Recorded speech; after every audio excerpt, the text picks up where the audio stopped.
질문 하나 드리면서 말씀을 좀 전하려고 합니다. 내 것입니다. 내 것인데 내 마음대로 할 수 없는 것이 있습니다. 그것이 무엇일까요? 전문 용어로는 맴이라고 하죠. 이 맴. 마음입니다. 마음이 참 신비롭죠? 분명히 내 마음인데 이게 내 마음대로 되어지질 않습니다. 그래서요, 우리가 살아가면서 이 마음을 특별히 성도들은 말씀 안에서 그리고 성령 안에서 잘 다스리고 통제하는 것이 매우 중요합니다. 왜냐하면 이 마음의 상태에 따라서 행복과 불행, 그리고 심지어는 삶과 죽음이 결정되기 때문이죠. 그런데 요즘 우리나라를 가만히 보면 마음을 지키지 못하는 사람들이 참 많이 있는 것 같습니다. 그래서 술에 의존하는 그 술의 판매량은 해마다 증가가 되어지고, 더 가슴 아픈 것은 예전엔 미국일인 줄로만 알았습니다. 그런데요, 이제는 심심찮게 마약이라고 하는 것이요, 우리 삶의 주변에 가까이 들어와 있음을 우리는 쉽게 보게 됩니다. 그리고 우리가 잘 알듯이 스스로 삶을 비관하여 생을 마감하는 그러한 사람들의 숫자는 OECD 38개국 가운데 우리나라가 부동의 1위를 차지하고 있음은 우리가 모두 아는 사실입니다. 저는 이것을 보면서 한 가지를 분명히 보여준다고 생각합니다. 그것은 우리나라 국민들 가운데 마음의 병을 앓고 있는 사람들이 참 많다, 이것을 보여주는 것이죠. 이런 시대 상황 가운데 특별히 잠언서는 우리에게, 성도들에게 이 땅을 살아가며 건강한 마음을 갖기 위한 아주 중요한 지혜를 제공합니다. 이 시간 특별히 잠언 말씀을 통해 성도인 우리가, 예수님의 보혈로 구원받은 우리가 이 땅 가운데 어떻게 마음을 잘 지키며 지혜롭게 살 수 있는지를 함께 살펴보도록 하겠습니다. 먼저 잠언서는요, 성경 가운데 지혜서에 속하는 성경입니다. 그래서요, 이 잠언서를 통해 우리는 똑같이 주어진 인생이라는 시간을 어떻게 믿음 안에서 바르게 살 수 있는지를 이 잠언서를 통해 우리는 깨닫게 되는 것이죠. 특별히 이 잠언서의 형식은 아버지가 자신의 사랑하는 아들에게 이야기하는 스토리 형식으로 구성이 되어져 있습니다.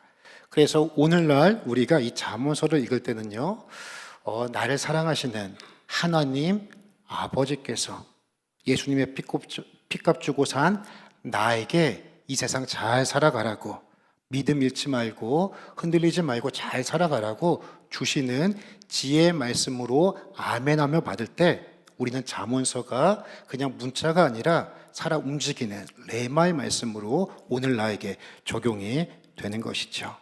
이 시간 바라기는요, 오늘의 이 말씀을 문자로서의 글이 아니라 레마의 말씀으로 아멘으로 받는 한 분 한 분 되시기를 주의 이름으로 축원합니다. 이런 관점에서 오늘 잠언 4장 23절은 마음의 중요성을 다음과 같이 말씀합니다. 우리가 큰 소리로 함께 읽겠습니다. 시작.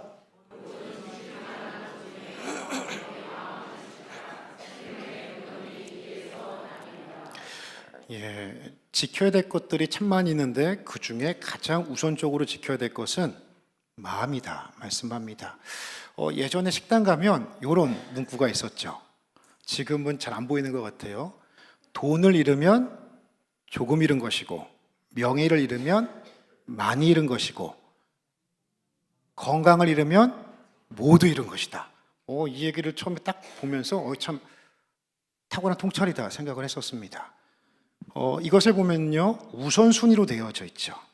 사람이 지켜야 될 가치. 그런데요, 오늘 성경은요, 이것보다 더 중요한 본질적인 가치를 지켜야 된다고 하는데, 그것이 바로 사람의 마음이다 라고 말씀하시죠. 그렇다면 모든 지켜야 될 것들이 많이 있는데 그 가운데 왜 이 마음이라는 것을 가장 우선적으로 지혜자는 지켜야 하는가? 그 이유를 오늘 성경은요, 생명의 근원이 이에서 남이라. 즉 사람의 살고 죽음이 이 마음에서 나타난다라는 것을 의미하고 있습니다. 제가 예를 한번 들어보겠습니다. 어떤 사람의 환경은요, 우리가 객관적으로 보기에 부족함이 없어요. 천국과 같아요. 환경은 그렇습니다. 그런데 이 사람의 마음이 지옥이에요. 그러면 이 사람의 삶은 천국인가요? 지옥인가요? 지옥이죠? 지옥이죠? 그러면요, 어떤 사람의 삶은요, 지옥이에요. 우리가 객관적으로 보면, 야, 어떻게 저런 상황 속에서 이렇게 살아갈 수가 있냐? 어떻게 숨쉬며 제정신 가지고 살 수 있냐? 이렇게 생각할 수 있어요. 그런데요, 그 사람의 마음은요, 천국이에요. 그러면 그 사람의 삶은, 인생은 천국인가요? 지혜인가요? 예. 그래서 성도는요, 항상 마음 가운데 하나님의 나라를 품고 있어야 돼요. 예수님이 통치하시니까 하나님의 나라를 품고 있어야 되는 것이죠. 그러므로요, 우리가 살아가면서 마음을 잘 지키는 것은 우리의 삶과 인생에 매우 중요한 요소라고 할 수 있습니다. 잠언 16장 32절 말씀은요, 마음을 잘 다스리는 지혜의 가치를 다음과 같이 평가합니다. 노하기를 더디하는 자는 용사보다 낫고 자기의 마음을 다스리는 자는 성을 빼앗는 자보다 나으니라. 그래서 우리는 성령 안에서, 말씀 안에서, 믿음 안에서 마음을 잘 지키도록 애써야 합니다. 그런데 한 가지 문제가 있습니다. 마음을 잘 지킨다는 것이 쉽지 않다는 것이죠. 왜냐하면 원수 마귀와 세상은 교묘하게 우리의 약점을 너무 잘 알아서 그 약점을 교묘하게 파고들어 우리의 마음을 뒤흔들어 놓고 어떤 경우에는 그 마음을 꺾어 버린다라는 사실이 있죠. 그래서요, 이 마음을 지킨다는 것이 참 쉽지 않은 문제입니다.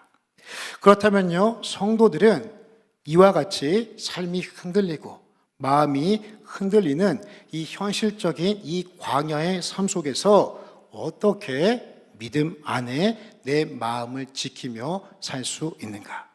오늘 우리가 함께 읽은 본문은요, 세 가지 지혜를 우리에게 말씀하십니다. 첫째로요, 우리가 광야 같은 이 땅을 살아가면서 마음을 잘 지키기 위해서는 성도는 귀를 잘 지켜야 합니다. 귀를 잘 지켜야 돼요. 우리는 듣는 것에 영향을 참 많이 받습니다.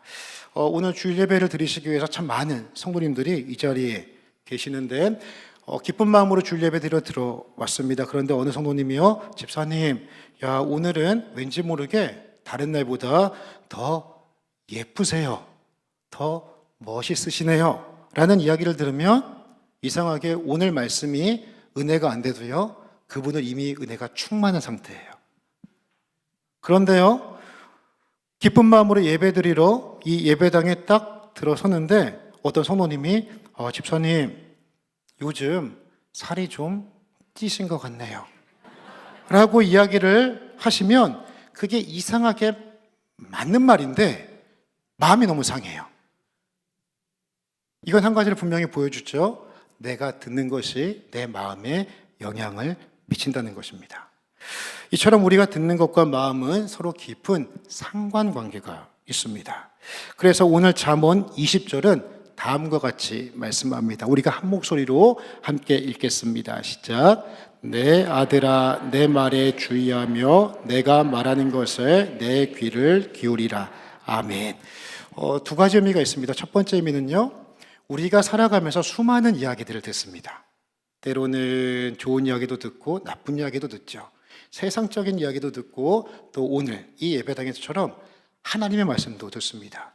그런데 이것은 뭐냐면 내가 들을 수 있는 수많은 소리들 가운데에 성도는, 지혜자는 마음을 지키기 위해 의식적이고 의도적이고 적극적으로 하나님 말씀 앞으로 나아가는 의미를 갖고 있는 것이죠. 수많은 소리들이 있지만 그 하나님 말씀을 듣기 위해 그 말씀을 듣는 자리로 나아갈 때 그 성도는 마음을 지킬 수 있다라는 것입니다. 그리고 두 번째 의미는요, 의미를 확장하면 우리가 살다가 내 마음을 상하게 하는 세상의 소리들, 부정적인 소리를 듣게 됩니다. 그때의 지혜자는 하나님의 말씀으로, 믿음으로 이 세상의 소리와 내 마음을 상하게 하는 그 소리를 재해석하여 필터링 하는 것이 지혜다라는 것을 의미하고 있는 것이죠. 즉, 내가 무언가를 듣게 된다는 것은 성경은 사람을 그릇으로 많이 표현하는데 내 안에 세상적이고 부정적인 나쁜 그 소리들이, 내용들이 가득 찼을 때 하나님의 말씀을 더욱더 들음으로 말미암아 내 안에 있는 세상의 소리들과 그리고 부정적인 소리들을 비워내는 것이 바로 지혜자다라는 것을 성경은 말씀하고 있는 것이죠. 이처럼 성경은요, 성도가 이 세상을 살아가며 하나님의 말씀을 적극적으로 듣는 것의 중요성을 이사야서 55장 3절 말씀을 통해 다음과 같이 말씀하십니다. 너희는 귀를 기울이고 내게로 나와 들으라. 그리하면 너희 영혼이 살리라. 영혼이 사는 길은요, 분명히 말씀합니다. 하나님의 말씀을 들으면. 왠지 아십니까? 우리가 육신의 눈으로 보면 믿는 자나 믿지 않는 사람 똑같아요. 하지만 구원받은 자, 성도는요, 예수 그리스도의 십자가 피값으로 말미암아 새 생명을 얻은 자이기 때문에 이 사람은 세상의 음식, 세상의 지혜, 세상의 지식으로는 그 영적인 허기를 채울 수가 없는 것이죠. 예수의 생명을 가진 자는 산떡이 되시는 예수 그리스도, 그분의 말씀이 내 안에 들어올 때에 그 사람은 영적인 갈증과 영적인 허기짐이 해소가 되어 그의 영혼이 이 말씀처럼 살아나는 역사가 있게 되는 것입니다. 우리 성도님도 지난 한 주간 가만히 뒤돌아보시면 좋겠습니다. 어떤 소리를 많이 들으셨습니까? 그리고 이 예배당에 앉기 이전에 어떤 소리가 내 마음 가운데 가득 채워져 있었습니까? 그리고 내가 어떤 소리에 내 마음이 갈대처럼 흔들리고 파도처럼 요동쳤는지 한번 가만히 묵상하시기 바랍니다. 우리가 세상의 부정적인 소리 안 들을 수 없습니다. 하지만 하나님의 말씀으로 그 소리들을 정화하고 내 마음을 체험으로 말미암아 성령 안에서 귀를 지키시고 마음을 건강하게 지키시고 회복하시는 한 분 한 분 되시기를 예수님의 이름으로 축원합니다. 둘째로 우리가 광야 같은 이 세상을 살아가면서 마음을 잘 지키기 위해서는요, 성도는 입을 잘 지켜야 합니다. 우리 입에서 나오는 말은요, 우리의 마음과 깊은 관계를 가집니다. 내 기분이 나쁘잖아요. 내 안에 화가 가득 차 있으면 누가 옆구리 와서 쿡 찌르면 내 입에서 분노의 말이 터져 나옵니다. 그런데요, 내 안에 기쁨이 가득합니다. 그러면 누가 옆구리 와서 쿡 충동질해도 내 입에서는요, 기쁨의 말이 뭐 괜찮아, 그럴 수 있지 라는 말이 터져 나오게 돼요. 그리고 때로는 내 마음이 불편할 때가 있죠. 불안할 때도 있어요. 염려가 나를 사로잡을 때도 있어요. 그런데요, 그때 긍정적이고 희망적인 말, 그리고 또 우리는 성도들이니까 하나님의 말씀을 내 입으로 선포할 때 이 폭풍 치는 이 마음이 잠잠하라. 예수님 말씀하신 것처럼 어느샌가 잠잠해지는 일들도 우리는 많이 경험하게 됩니다. 이것은요, 내 입에서 나오는 말과 내 마음이 깊은 상관관계를 가진다라는 것을 보여주죠. 그렇다면 오늘 말씀처럼 내 입을 잘 지킨다는 것은 어떠한 의미인가? 그것은요, 내 입에서 나오는 말을 조심한다라는 의미입니다. 우리가 24절 말씀을요, 함께 읽도록 하겠습니다. 시작. 구부러진 말을 내 입에서 버리며.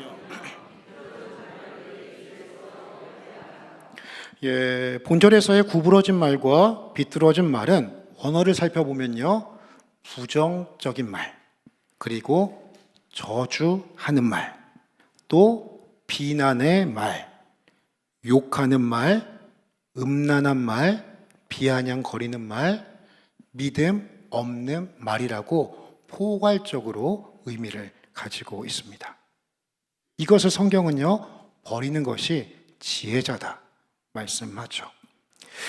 내 마음이 상하고요, 좋지 않을 때 우리의 입으로 구부러진 말, 비뚤어진 말이 본능적으로 나갈 수 있습니다. 하지만 그때에 내 말을 멈추고 내 입에 파수꾼을 세워 내 입을 닫는 것이, 그래서 마음을 지키는 것이 지혜자다.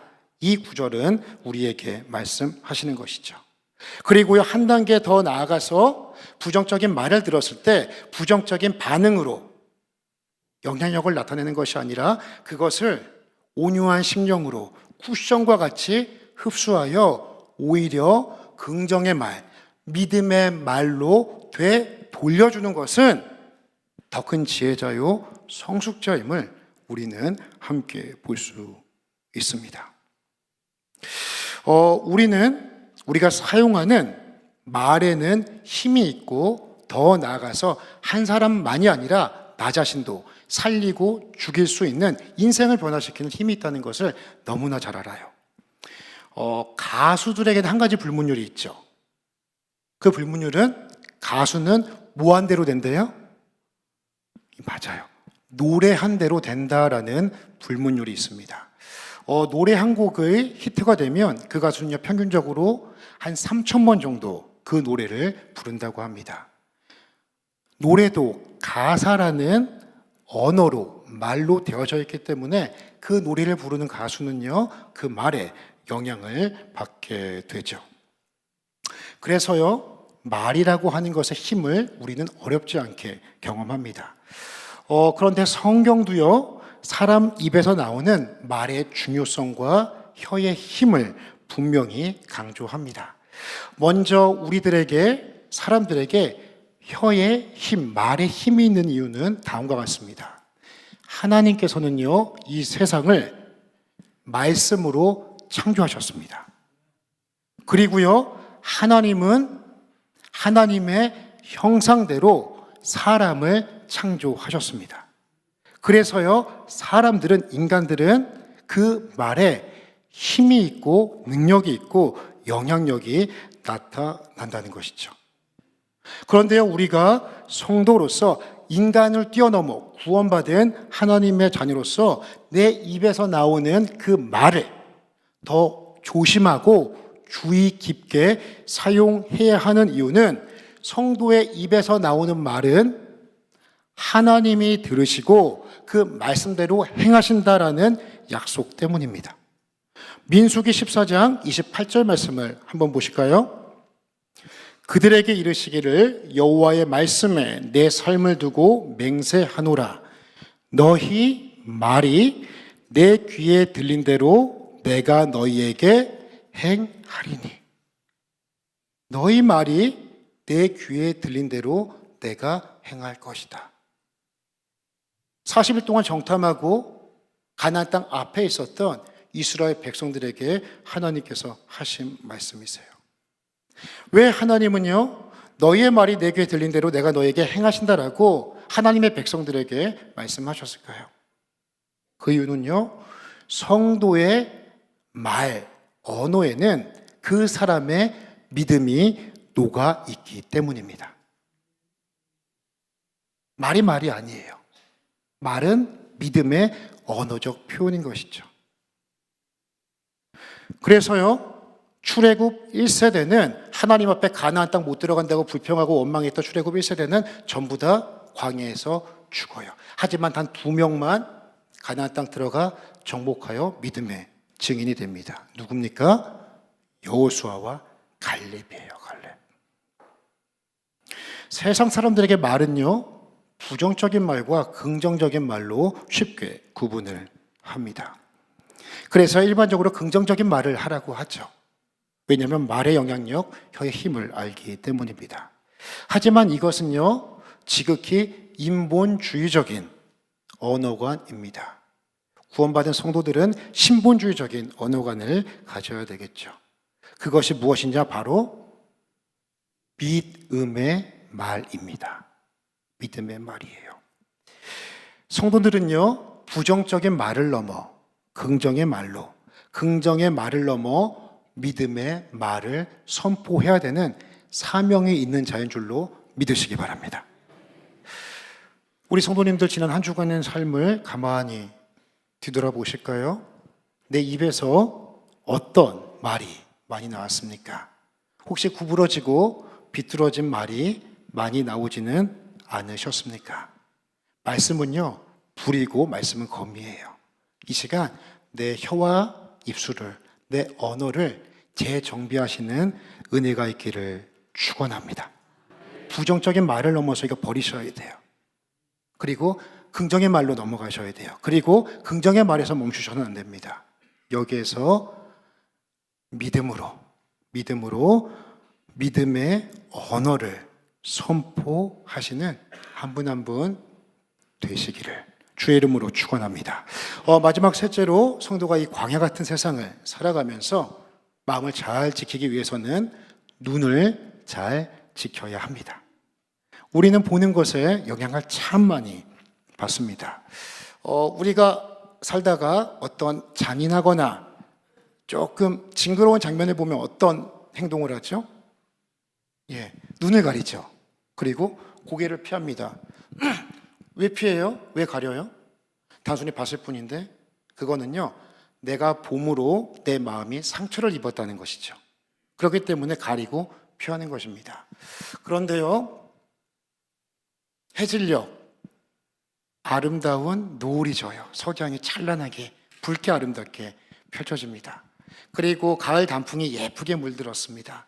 그러면 가다가 어떻게 해요? 잠시 멈춰서 그거를 바라보게 되죠. 왜 바라보세요? 그냥 보는 거잖아요. 아름다운 것, 좋은 것을 바라보면 내 마음이 행복해지기 때문입니다. 이처럼 내가 보는 것과요, 내 마음은 아주 밀접한 연관을 가지고 있습니다. 그래서 성경은 하나님의 자녀들은 이 광야 같은 세상, 볼거리 많고 마음 뺏기고 그리고 허튼 거 이야기하고 쉬운 이 세상 속에서 무엇을 바라보아야 하는가를 분명하게 말씀하십니다. 자, 잠언 4장 21절 말씀을 우리가 함께 보겠습니다. 시작. 그것을 내 눈에서 떠나게 하지 말며 내 마음속에 지키라. 아멘. 그것은요, 하나님의 말씀이에요. 그것을 어떻게 하래요? 내 눈에서 떠나지 말게 하래요. 떠나지 말게 하래요. 많이 볼 것 있지만 하나님의 말씀에 내 시선을 자주 맞추래요. 그리고 보셔요. 자주 맞추는 것뿐만이 아니라요, 하나님의 말씀을 내 마음에 어떻게 하래요? 지키래. 간직하래요. 이것이 지혜래요. 그래서 눈을 성도가 지킨다고 하는 것은 수많은 것들을 보고 살아가지만 하나님의 말씀을 기준으로 내가 보아야 하는 것과 보지 말아야 하는 것을 구분하는 지혜라고 말씀드릴 수 있습니다. 성경을 보면요, 무엇을 바라보고 사느냐, 이것에 따라서 인생이 완전히 달라진 두 사람을 소개합니다. 한 사람은 사울이고요, 한 사람은 다윗입니다. 특별히 오늘 본문의 사울은요, 오늘 잠언 말씀처럼 귀를 지키지 못하고 입을 지키지 못하고 눈을 지키지 못함으로 마음을 지키지 못해서 비참하게 인생을 마감한, 어떻게 보면 믿음의 실패자의 모습을 보여주고 있습니다. 우리가 사무엘상 18장 6절에서 10절 말씀을 함께 보도록 하겠습니다. 6절을 보시면 무리가 돌아올 때에 곧 다윗이 블레셋 사람을 죽이고 돌아올 때에 지금 골리앗 죽이고 승리해서 들어오는 상황이에요. 여인들이 이스라엘 모든 성읍에서 나와서 노래하며 춤추며 소고와 경사를 가지고 누구를 환영한대요? 다윗 환영하고 있어요? 사울 환영하고 있어요? 지금 다윗이 아니라 사울 환영하고 있는 그러한 퍼레이드입니다. 왜요? 사울은 이스라엘 공동체의 왕이라는 대표자예요. 그래서 다윗을 통해 승리를 했지만 이 전쟁은요, 사울의 승리로 백성들은 축하하고 사울을 환영하고 있는 자리입니다. 그런데 보십시오. 7절에 여인들이 뛰놀며 이르되 사울이 죽인 자는 천천히요 다윗은 만만이로다 한지라. 천천히든 만만이든요, 유대적인 배경 안에서는요 모두가 다 위대하다, 큰 일을 했다, 많은 수를 의미하고 있어요. 그런데 전쟁의 공로는 누구에게 있어요? 다윗에게 있죠. 그러니까 만만이라고 사람들이, 여인들이 놀이하는 거예요.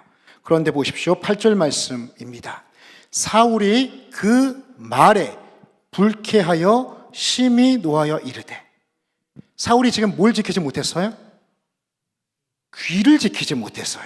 귀를 지키지 못했어요. 그래서 그 마음이 불쾌해지고, 불쾌를 가만히 두다 보니까 그것이 무엇으로 변해요? 분노로 변해서 그의 마음을 완전히 사로잡아 다 파괴시키고 불태워버리는 그런 마음의 상태가 돼버린 것이죠. 만일 사울이요 귀를 잘 지키는 믿음의 지혜자라면 어땠을까요? 전 이랬으면 어땠을까 싶어요. 하나님께서 이길 수 없는 골리앗 앞에 다윗을 보내주셔서 우리가 승리했다, 다윗은 만만히 맞다, 이 얼마나 하나님의 은혜가 감사한가 라고 귀를 해석했으면 어땠을까? 그런데요 사울은 그러지 못해요. 그리고 보십시오. 다윗에게는 만만을 돌리고 내게는 천천만 돌리니 그가 더 얻을 것이 나라 말고 무엇이냐. 지금 무엇을 지키지 못해요? 입을 지키지 못해요. 입을. 주변에 있는 신하들에게, 충신들에게 이렇게 말하고 있는 거예요. 만일 신하들 앞에서, 그리고 많은 백성들 앞에서 내 마음이 그랬지만 이렇게 이야기하고 싶은 입을 꾹 닫고 믿음으로 선포했으면 어땠을까요? 맞다, 하나님께서 위기 가운데 있었던 우리 공동체를 이 다윗을 통해서 하나님께서 우리 민족을 구원해 주셨다. 만일 다윗 옆에 있었으면 사울이 충신들과 백성들 앞에서 그 손 번쩍 들어서 세워주면 백성들이 사울을 보는 눈이 어땠을까요? 야, 우리 왕 진짜 잘 세웠다, 우리 사울왕 정말 배포가 크다, 남자 중에 남자다, 품이 넓은 사람이다, 인정받을 수 있었을 거예요. 그런데 그는요 본능대로 부정적인 말, 저주의 말을 토해내죠. 그 다음 9절 말씀 보겠습니다. 그날 후로 사울이 다윗을 뭐 하였더라고요? 뭘 못 지켰어요? 눈을 못 지켰어요. 이 부분이 중요해요. 왜요? 이스라엘 공동체는요 특수한 공동체입니다. 신정 국가예요. 하나님이 다스리시는 나라예요. 그래서요 왕이라는 직책은 자기 마음대로 공동체를 다스리는 것이 아니라 하나님을 주목하여 하나님의 눈치와 뜻을 받들어서 그 뜻대로 이스라엘 공동체를 다스리는 것이 이스라엘 왕의 사명이에요. 그런데 지금 사울은 마음, 귀와 입을 빼앗겨 누구에게 집중하고 있어요? 다윗에게 집중하게 되는 것이죠. 그 결과가 무엇입니까? 10절 말씀을 보니까요 그 이튿날 하나님께서 부리시는 악령이 사울에게 힘있게 내리매 그가 집안에서 정신없이 떠들어 대물어. 그가 무엇을 빼앗겼어요? 마음을 빼앗겨 하나님의 사람이 악령의 통치와 지배를 받는, 그리고 엉뚱한 거 이야기라는 그러한 비참한 상황이 되어진 것이죠. 그리고 이후로 사울은 자기 인생의 소중한 10년이라는 세월을 다윗 잡아 죽이는데 허비하게 됩니다. 그리고 우리가 잘 알듯이 다윗은 비참한 인생의 말로를 겪게 되어지죠. 하지만 다윗은 다릅니다. 다윗은 이것이 다윗이 가지고 있었던, 그리고 하나님께서 기뻐 보셨던 다윗의 믿음의 모습이었습니다. 다윗이요 이름 없는 목동으로 역사의 엑스트라로 있을 때, 아무도 주목하지 않을 때에도 다윗의 시선은 항상 하나님이었어요. 그리고 다윗이 역사의 중심부로 나와 골리앗 앞에 섰을 때도요 그의 시선은 골리앗 너머에 있는 하나님께 초점이 맞춰져 있었습니다. 그리고 사울의 믿음을 받아서 10년 동안 광야에서 도망자 생활을 할 때에도 때로는 하나님 앞에 원망도 하고 불평도 하지만 시편을 보면 다윗의 시선의 결론은 항상 하나님이었어요. 그리고 심지어는 왕이 되어서 밧세바를 범하게 되는 그 큰 죄악 앞에서도 다윗의 시선의 결론은 언제나 하나님이었습니다. 지금 내 시선의 상태를 한번 좀 살펴보시죠. 사울의 시선으로 한 주간 사셨습니까? 다윗의 시선으로 한 주간 사셨습니까? 성경은 신약 시대를 살아가는 성도들이 무엇을 바라보며 살아야 하는가를 분명하게 말씀해 주십니다. 이 말씀은 우리가 큰 소리로 함께 선포하기를 원합니다. 히브리서 12장 2절 말씀을 큰 소리로 함께 읽겠습니다. 시작.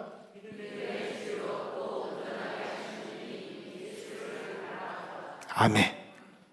믿음의 주요 온전하게 하시는 이인 예수를 바라보자. 믿음의 주라는 이야기는요, 믿음의 창작자라는 의미를 가집니다. 이것은요, 믿음의 근원이 예수 그리스도란 뜻이에요. 그리고 온전케 하시는 이는 불완전한 자를 완전케 하시는 분, 불완전한 믿음을 완전케 하시는 분, 그분이 바로 예수 그리스도라고 하는 것이죠. 믿음의 주요 온전케 하시는 이인 예수를 바라보자. 우리가 한 주간 살아가면서 아무래도 시간을 각자의 세상 가운데, 직장과 삶의 터전 가운데 많이 보내게 됐죠. 그러다 보면 우리의 시선이, 우리의 입술이, 우리의 귀가 거기에 빠질 때가 많이 있습니다. 그런데요, 그때마다 믿음의 주요 온전케 하시는 이인 예수 그리스도를 바라보시기 바랍니다. 때로는 내가 너무 초라하게 보일 때도 있어요. 그때는요, 믿음의 주에 온전케 하시는 이인 예수 그리스도, 나를 사랑하셔서 십자가에 달려 죽으시기까지 나의 가치를 예수님의 생명으로 측정하여 주신 그 예수님을 바라보십시오. 그리고 내일 불확실한 미래 때문에 두려움이 있을 때 십자가에서 죽으시고 부활하신 그 주님께서 세상 끝날까지 내가 너와 함께 할 거야 라고 약속해 주신 그 예수 그리스도를 바라보십시오. 그러면 흔들릴 수는 있어도 우리가 나아가야 될 그 방향은 잃어버리지 않을 것입니다. 우리의 신앙생활은요, 성화라는 끊임없는 훈련입니다. 말씀과 기도를 통해 성령 안에서 내가 보는 것을 훈련하십시오. 말씀과 기도 안에서 성령의 도우심을 받아 내가 듣는 것을 훈련하십시오. 말씀과 기도를 통해 성령의 능력 안에서 내가 말하는 내 입술을 훈련하십시오. 그리고 말씀과 기도를 통해 믿음의 주요 온전케 하시는 이인 예수 그리스도를 바라보는 믿음의 훈련을 이루어 가십시오. 이 시간 축복합니다. 성령께서 한 분 한 분의 심령을 만지셔서 눈과 귀와 입이 새로워지고 연약했던 믿음이 온전케 되어지고 강건케 되어지는 은혜가 있기를 예수님의 이름으로 축원합니다.